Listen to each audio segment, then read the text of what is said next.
નમસ્કાર, આપ જોઈ રહ્યા છો પ્રવેગ ટીવી. હું છું સંજીવની. અમારા ખાસ કાર્યક્રમ હેલ્ધી લાઈફમાં આપનું સ્વાગત છે. દર્શક મિત્રો, હેલ્ધી લાઈફ અંતર્ગત અલગ અલગ સબ્જેક્ટ પર અમે વાત કરતા હોઈએ છીએ. અલગ અલગ સમસ્યાઓ લોકોને જે સતાવતી હોય છે એ સમસ્યાઓનું સમાધાન લાવવાનો પ્રયત્ન આપણે સ્ટુડિયોમાં ડૉક્ટર સાથે ચર્ચા કરીને કરતા હોઈએ છીએ. આજે પણ એક એવી સમસ્યા સાથે અમે તમારા સમક્ષ છીએ. આજે એવી કોઈ સમસ્યા વિશે આપણે ચર્ચા કરીશું જે ખરેખર ઘણા બધા લોકોને જોવા મળતી હોય છે. આજની જે સમસ્યા છે પેટને લગતી જે કોમન સર્જિકલ સમસ્યાઓ હોય છે તેમાં કઈ વધારે એવી સમસ્યા છે જે લોકોને વધારે હેરાન પરેશાન કરતી હોય છે, કઈ તકલીફોથી વધારે લોકોને પસાર થવું પડતું હોય છે એ વિષય પર વાત કરવાના છે. સ્ટુડિયોમાં આજે ડૉક્ટર હમીક પટેલ ગેસ્ટ્રો સર્જન ઉપસ્થિત છે. હમીકભાઈનું સ્વાગત કરીને શરૂઆત કરીએ. સર, સ્વાગત આપનું. નમસ્કાર સર, આજનો જે ટોપિક છે ખરેખર એક એવો ટોપિક છે જે સમસ્યાઓથી ઘણા બધા લોકો પીડાતા હોય છે. ખરેખર આમ જોવા જઈએ તો સરળ ભાષામાં કહેવાય તો પેટને લગતી ઘણી બધી તકલીફો હોય છે. કોમન સર્જિકલ તકલીફ પેટને લગતી જ્યારે વાત કરવામાં આવે તો સૌથી બેઝિક તકલીફો કઈ કઈ હોય છે? આપણે વાત કરીએ તો પેટને લગતી અને એમાં પણ સર્જિકલ તકલીફો, કારણ કે પેટને લગતી તકલીફોની જ્યારે વાત આવે છે ત્યારે બધા લોકોને જનરલી એવું લાગતું હોય છે ગેસ, એસિડિટી, કબજિયાત થવી, આ બધા સમસ્યાઓ વધારે હોય છે. પણ આ બધી સમસ્યાઓમાં સર્જરીની જરૂર જનરલી હોતી નથી. તો સર્જિકલ સમસ્યાઓની આપણે જો વાત કરીએ તો એની અંદર આપણે બધા જે પણ દર્શક મિત્રો આજે જોઈ રહ્યા છે એમને પણ ખબર હશે કે મસા, જેને પાઇલ્સ કહીએ છીએ અથવા હેમરોઇડ્સ કહીએ છીએ, ફિશર, જેને આપણે હરસ કહીએ છીએ ગુજરાતીમાં, ભગંદર, જેને ઇંગ્લિશમાં આપણે ફિસ્ચ્યુલા કહીએ છીએ, આ એક કોમન સમસ્યાઓ છે. એના સિવાય આપણે સારણગાંઠ, જેને ઇંગ્લિશમાં હર્નિયા કહીએ છીએ, એ એક કોમન સમસ્યા છે. આના સિવાય ઘણા બધા દર્દીઓમાં ઇન્સિડેન્ટલી સોનોગ્રાફી પેટની જ્યારે કરાવતા હોય છે ત્યારે જોવા મળતી હોય છે ગોલ બ્લેડર સ્ટોન, પિત્તાશયની અંદર પથરી, આ બધી કોમન સમસ્યાઓ જોવા મળે છે. જે આપણે એવું સમજી શકીએ કે જો 50 દર્દીઓની સોનોગ્રાફી કરાવીએ તો એમાં ઘણા બધા દર્દીઓમાં પિત્તાશયની પથરી અને હર્નિયા, જે કે સારણગાંઠ, જોવા મળી શકે છે. બિલકુલ સર, આ બધી જ તકલીફોની જ્યારે વાત કરી એમાંથી સૌથી કોમન અને 10માંથી 8 લોકોને કદાચ સમસ્યાઓ હોય છે. આપે જણાવ્યું કે હર્નિયા, જેને આપણે સાદી સરળ ભાષામાં, ગુજરાતી ભાષામાં સારણગાંઠ કહેતા હોય છે. સાદી ભાષામાં આપણે વ્યાખ્યા કરવી હોય, ડેફિનેશન સારણગાંઠની શું, વ્યાખ્યા શું છે, સારણગાંઠ એટલે શું? સારણગાંઠ, જે આપણે શબ્દ સાંભળીને ઘણીવાર ઘણા બધા દર્દીઓ ગભરાઈ જતા હોય છે કે એમાં કોઈ ગાંઠ તો નથી, ટ્યુમર, ગાંઠ મતલબ ટ્યુમર અને કેન્સર. પણ આ સારણગાંઠ એવી કોઈ ગાંઠ હોતી નથી આની અંદર કે જેમાં રિયલમાં કોઈ ટ્યુમર કે એવું દર્દીના પેટમાં કે કોઈ પણ અંગની અંદર હોય છે.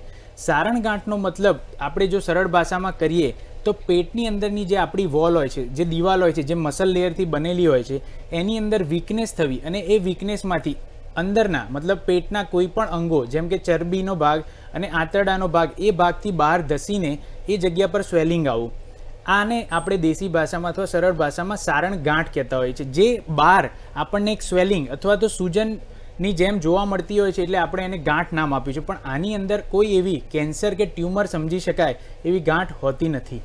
બિલકુલ સર, જ્યારે અલગ અલગ બીમારીઓની આપણે વાત કરીએ તો શરીરમાં કોઈ ફેરબદલ થાય, કોઈ ફેરફાર થાય અથવા કોઈ દુખાવો થાય ત્યારે આપણે હોસ્પિટલ જઈએ, ડૉક્ટરને બતાવીએ અને કદાચ ત્યારે એ તકલીફ પકડાતી હોય છે.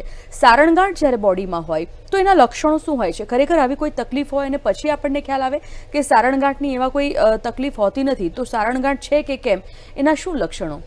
જનરલી સારણગાંઠ અને હર્નિયા જે આપણે કહીએ છીએ એમાં આપણા બોડીની અંદર અથવા તો ઓવરઓલ જેટલા બી દર્દી આપણે જોઈએ એમાં સૌથી કોમન ટાઈપની સારણગાંઠ અથવા હર્નિયા એ ઇંગ્વાઇનલ રિજનમાં જોવા મળતી હોય, જેને ઇંગ્વાઇનલ હર્નિયા કહીએ છીએ આપણે. એ આપણા પ્રાઇવેટ પાર્ટની આજુબાજુના ભાગમાં સ્વેલિંગ અથવા તો સૂજન પેટે જોવા મળતું હોય છે. હવે આ સૂજન દર્દીને કયા સમયે આવી શકે અથવા તો કેવા દર્દીને થઈ શકે એની હું તમને જાણકારી આપીશ કે જે દર્દીની અંદર પેટની અંદર પ્રેશર વધે એવા દર્દીને આ સારણગાંઠ થવાની શક્યતાઓ વધી શકે છે. કેમ કે એ પ્રેશર વધવાના કારણે ત્યાંના સ્નાયુઓ લૂઝ થવા, વીક થવા અને એ જગ્યાથી અંદરનો ભાગ મતલબ કે ચરબી અથવા આંતરડાનો ભાગ ત્યાંથી બહાર નીકળવો. હવે આ વસ્તુ કે પેટનો પ્રેશર કઈ કઈ પરિસ્થિતિમાં વધી શકે, તો તમે વિચારશો તો જેને બહુ લાંબા સમયથી કફની તકલીફ હોય, જેમ કે ટીબીનું કોઈ દર્દી હોય જે ખાંસી કરતું હોય, તો ખાંસી કરવાના કારણે પેટનું પ્રેશર વધે અને એના સ્નાયુઓ કોન્સ્ટન્ટ વીક થતા હોય અને વીક થવાના કારણે ત્યાંથી હર્નિયા થઈ શકે. બીજું છે પ્રેગ્નન્સી, ફિમેલની અંદર પ્રેગ્નન્સી થવાના કારણે પેટની દિવાલ મોટી થશે અને એ પાર્ટ વીક થઈ શકે. ત્રીજું છે બિનાઇન પ્રોસ્ટેટિક હાઇપરપ્લાઝિયા, જેમ કે યુરિનરી પ્રોબ્લેમ્સ જે દર્દીને લાંબા સમયે મોટી ઉંમરે થતા હોય છે, તો એના કારણે પણ પેટની અંદર પ્રેશર વધી શકતું હોય છે. અને પછી છે કબજિયાત, કોન્સ્ટિપેશન. જ્યારે દર્દી સ્ટૂલ પાસ કરવા માટે જતું હોય અને જોર કરવું પડે તો એવરી ટાઈમ એ વસ્તુના કારણે પેટની અંદર પ્રેશર વધી શકે અને સ્નાયુઓ વીક થઈ શકે અને હર્નિયા થઈ શકે છે. એટલે સારણગાંઠ જનરલી આપણને લક્ષણો જોવા જઈએ તો એક સૂજન અથવા તો સ્વેલિંગ તરીકે પ્રેઝન્ટેશન દરેક દર્દીનું હોય છે. દર્દી એવી કમ્પ્લેન સાથે આવતા હોય છે કે થોડા સમયથી અહીંયા ભાગ ઉપસી જતો હોય એવું લાગે છે અને પેન જનરલી જ્યારે પણ સ્વેલિંગ જોવા મળતી હોય ત્યારે ઇમિડિયેટલી કોઈ દર્દી ડૉક્ટરને બતાવવા નથી આવતું. પણ પેન એક એવો પ્રોબ્લેમ છે કે પેન જ્યારે દર્દીને થાય અથવા તો કોઈ પણ વ્યક્તિને થાય ત્યારે એમને માઇન્ડમાં આવશે કે હા કંઈક પ્રોબ્લેમ હોવો જોઈએ અને આ માટે આપણે ડૉક્ટરને બતાવવું જોઈએ. તો ઘણીવાર પેન એવા પેશન્ટને થતો હોય કે અંદરથી કોઈ ભાગ બહાર ધસી આવતો હોય, ડ્રેગિંગ ટાઈપ ઓફ પેન જેને કહેવાય છે, એવું થતું હોય ત્યારે દર્દી ડૉક્ટરને કન્સલ્ટ કરવાનું વિચારતા હોય છે. એટલે સૂજન અને પેન આ બે સિમ્ટમ મેઇન હોય છે, જેની અંદર સ્વેલિંગ ઘણા ટાઈમથી હોય બટ પેશન્ટ ડૉક્ટરને બતાવવા બહુ લેટ ટાઈમ પર અથવા તો જ્યારે પેન થાય ત્યારે જતા હોય છે. એટલે જ્યારે તમને પેન ન થાય પણ જો શરીરમાં થોડો ફેરબદલ લાગે અથવા તો કંઈ શંકાસ્પદ ટચ કરતા લાગે તો એ તમારે તાત્કાલિક ડૉક્ટર પાસે બતાવીને સલાહ સૂચન કરવું જોઈએ. સાચી વાત. સર, સારણગાંઠની જ્યારે વાત કરતા હોય છે, શું એના પણ અલગ અલગ પ્રકાર હોય છે કે કોઈ એક જ પ્રકારની સારણગાંઠ હોય છે? અને બોડી પાર્ટ્સમાં કઈ કઈ જગ્યાએ, તમે જેમ કહ્યું કે પ્રકાર જો અલગ હોય તો એના બોડી પાર્ટમાં કઈ કઈ જગ્યાએ થતી હોય છે એ ગાંઠ? સારણગાંઠ જેને હર્નિયા કહે છે એ અલગ અલગ જગ્યાએ થાય છે, એ પ્રમાણે એના નામ છે.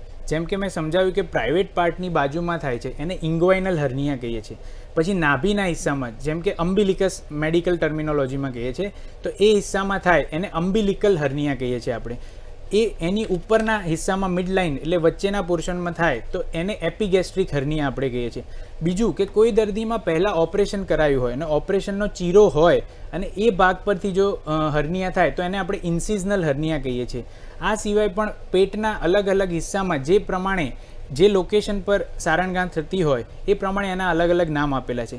આ સિવાય જે આપણને દેખાઈ રહ્યું છે એના સિવાય પણ પેટના અંદરના અંગોના લેયર્સમાં અથવા તો એની વચ્ચે પણ હર્નિયા થઈ શકતા હોય છે, જેને આપણે ઇન્ટરનલ હર્નિયા કહીએ છીએ. તો આ નામ દરેકે દરેક લોકેશન પ્રમાણે આપેલા હોય છે. બિલકુલ. સર, જ્યારે આપણે અત્યારે જ વાત કરી કે ગાંઠ જ્યાં શબ્દ આવે એટલે લોકો ગભરાઈ જતા હોય છે અને અલગ અલગ માન્યતા ગેરમાન્યતાઓ સાથે લોકો ઘણા બધા વાતો પણ કરતા હોય છે. સારણગાંઠ આવે એટલે સર્જરી અનિવાર્ય છે? શું સારણગાંઠમાં સર્જરી કરાવવી જ પડે કે સર્જરી વગર પણ એને ક્યોર કરી શકાય છે? જનરલી આપણે સમજી શકીએ તો સારણગાંઠ અથવા હર્નિયા એવા દર્દીને થાય છે કે જેના મસલ લેયર વીક થઈ ગયા હોય અથવા એ પાર્ટ વીક થઈ ગયો અને એ પાર્ટ કોન્સ્ટન્ટલી પ્રેશરમાં આવતો અને ત્યાંથી પેટની અંદરના ચરબીનો ભાગ અથવા તો આંતરડાનો ભાગ ત્યાંથી અંદર જતો હોય.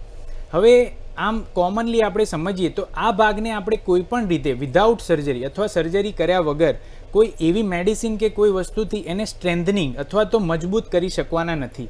એટલે જ્યારે દર્દીને સારણગાંઠ થઈ હોય ત્યારે ઘણા પેશન્ટને, જેમ કે આપણે વાત કરીએ કે કોઈ સિમ્ટમ હોતા નથી અથવા લક્ષણો હોતા નથી, એવા સમયે ઘણા દર્દી એવું ઈચ્છતા હોય છે કે અત્યારે એમને કોઈ તકલીફ નથી તો શું સર્જરીની જરૂર છે?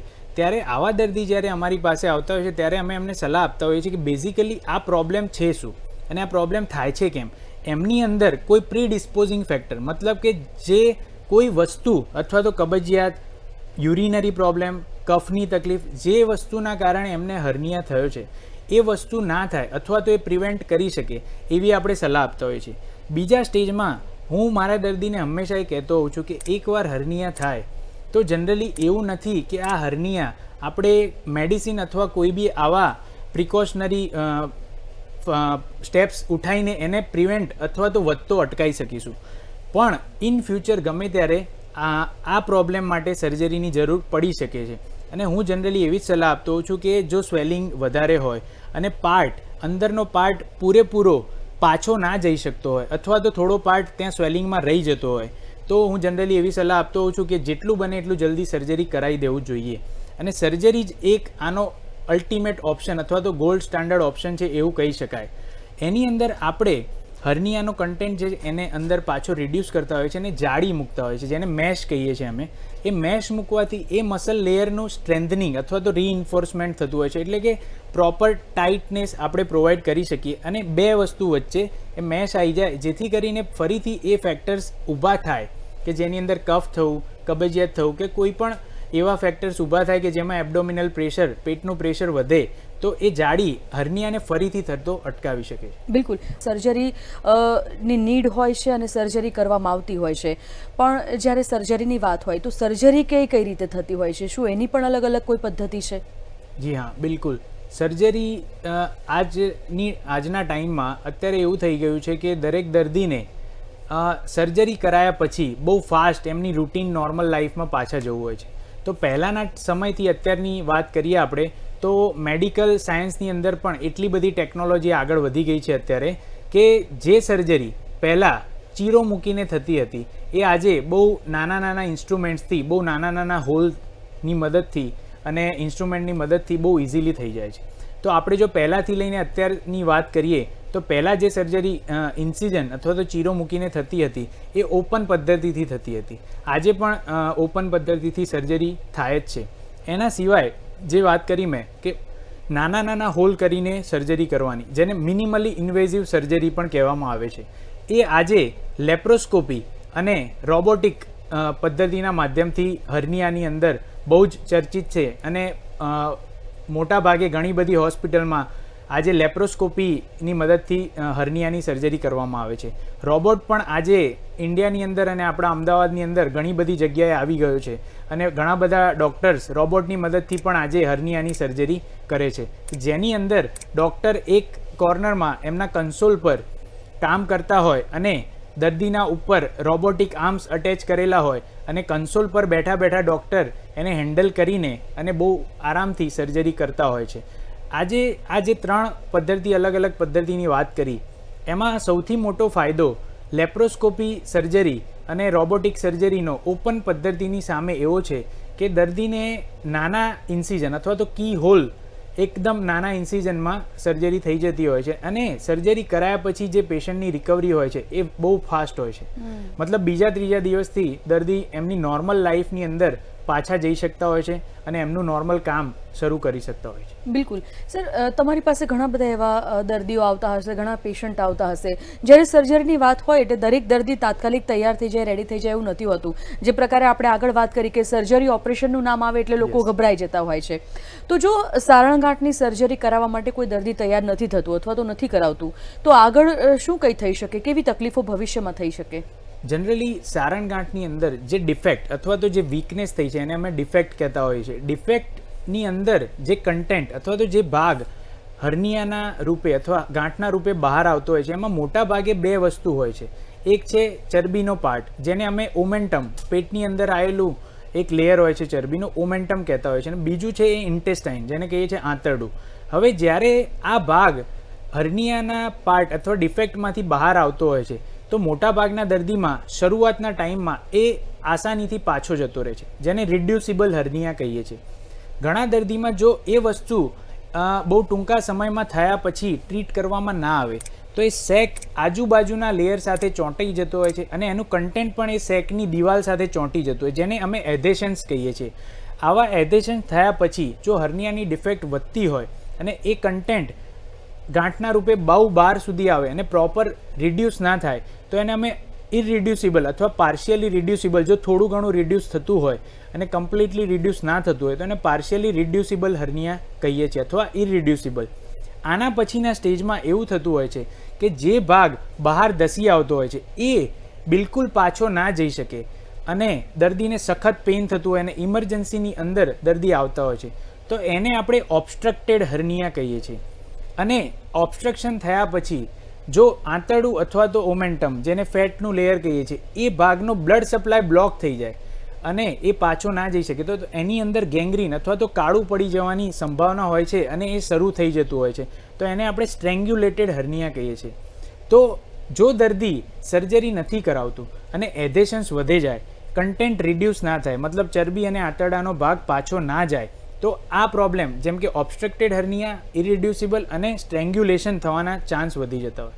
હવે તમને એવું થતું હશે કે આવી પરિસ્થિતિ આવે તો જ આપણે સર્જરી કરાવવા જઈએ તો કેમ નહીં?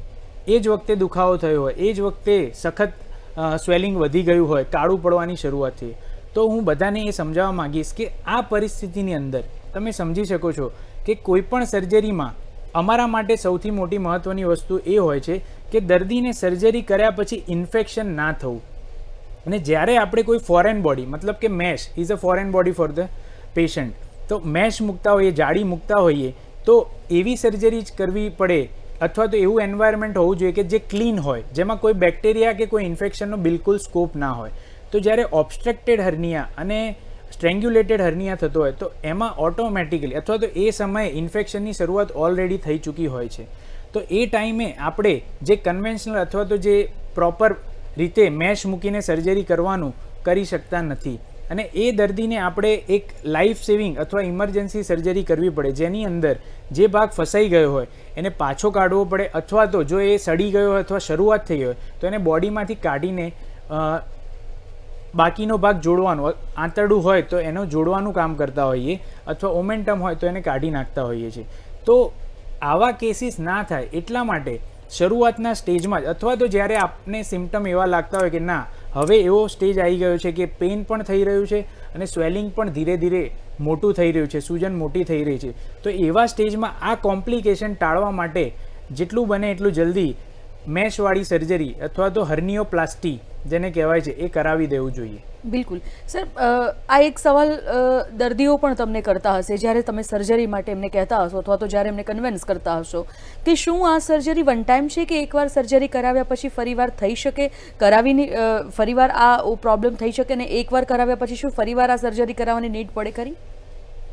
જનરલી હર્નિયાની સર્જરી જો પ્રોપર પદ્ધતિથી કરવામાં આવે, જેમ કે ઓપન હોય, લેપ્રોસ્કોપી કે રોબોટિક, પણ જે એના સ્ટેપ્સ અને મેશનું પ્લેસમેન્ટ, કન્ટેન્ટ પ્રોપર રિડ્યુસ થાય અને મેશ મૂકવામાં આવે અને એની પોઝિશન પ્રોપર હોય, તો આ સર્જિકલ પાર્ટની અંદર જનરલી એવું થતું હોય છે કે દર્દીને લગભગ ફરીથી સર્જન્સ અથવા તો સર્જરી પોઈન્ટ ઓફ વ્યૂ હર્નિયા ફરીથી થવાની શક્યતા બહુ નહીવત હોય છે.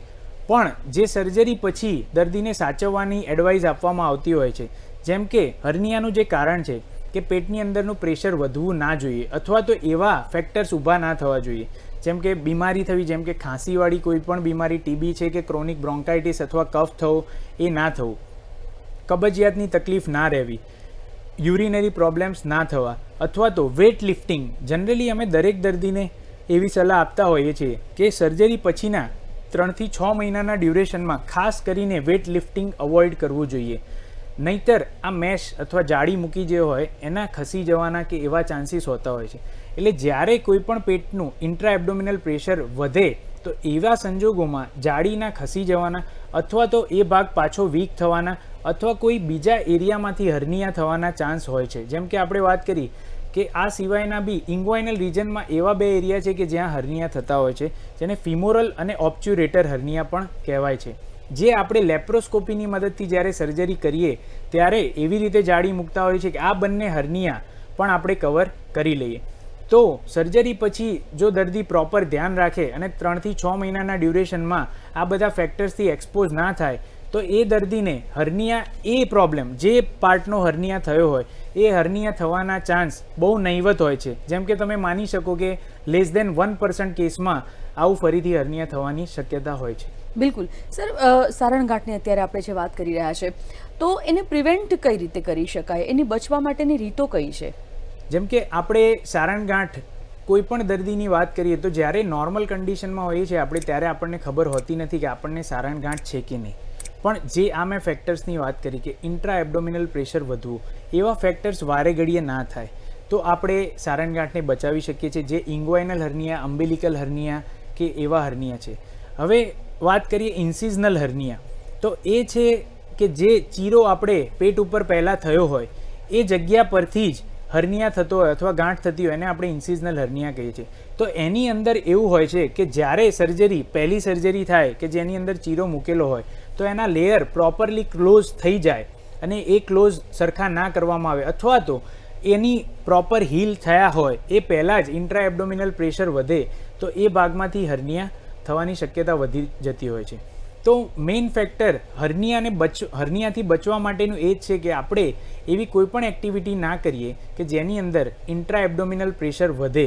અને બીજી એવી વસ્તુ છે કે જીમ અને હેવી વેટ લિફ્ટિંગ એ કરતી વખતે આપણે હંમેશા એ ધ્યાન રાખવું જોઈએ કે નીચેના ભાગ પર પ્રેશર ના આવે. એના માટે ઘણા જીમ ઇન્સ્ટ્રક્ટર એડવાઇસ પણ કરતા હોય છે કે જીમ ટ્રેનર એડવાઇસ કરતા હોય છે કે જે પણ લોકો હેવી વેટ લિફ્ટિંગ કરતા હોય એમને સપોર્ટર કે એવું પહેરવું જોઈએ, જેથી કરીને એ મસલ્સ તમારા ફાટી ના જાય. હમણાં જ રિસન્ટલી એક દિવસ પહેલાં જ મેં એવો કેસ કર્યો છે કે એમને હેવી વેટ લિફ્ટિંગ કરતા હતા અને એ સાઈડના મસલ્સ એકદમ રપ્ચર થઈ ગયા અને એમને હર્નિયા થઈ ગયું. અને એમની એજ ઇઝ વેરી યંગ, મતલબ બહુ નાની ઉંમરમાં જ આ થઈ ગયો.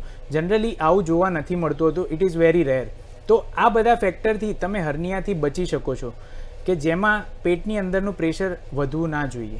બિલકુલ. એક સવાલ એ પણ થાય કે સર્જરી, ડૉક્ટર પાસે ગયા, સારણગાંઠનું નિદાન આવ્યું, તેની સર્જરી થઈ ગઈ, આપે જણાવ્યું એ પ્રમાણે કાળજી પણ લેવાઈ રહી છે, પણ સર્જરી થયા પછીના કોઈ કોમ્પ્લિકેશન્સ ખરા? યસ. જેમ કે કઈ પદ્ધતિથી સર્જરી કરવામાં આવી છે અને કયા મટીરિયલને યુઝ કરવામાં આવે છે એ પ્રમાણે પણ કોમ્પ્લિકેશન થોડા ઘણા દરેક દર્દીમાં જોવા મળતા હોય છે.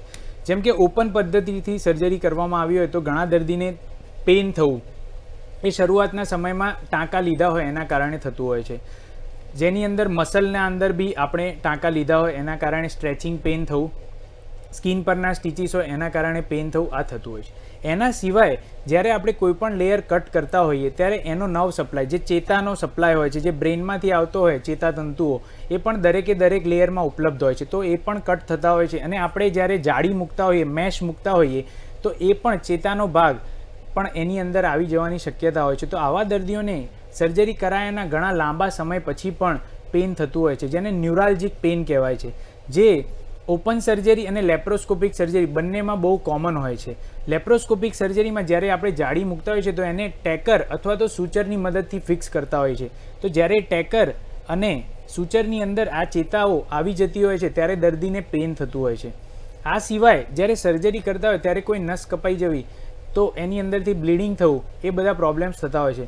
પણ સ્ટેપ વાઇઝ જો પ્રોસિજર કરવામાં આવે અને બધા જ પ્રિકોશન્સ અને સ્ટેપ્સ ફોલો કરવામાં આવે તો આ બધા પ્રોબ્લેમને આપણે ઇઝીલી ટાળી શકીએ છીએ.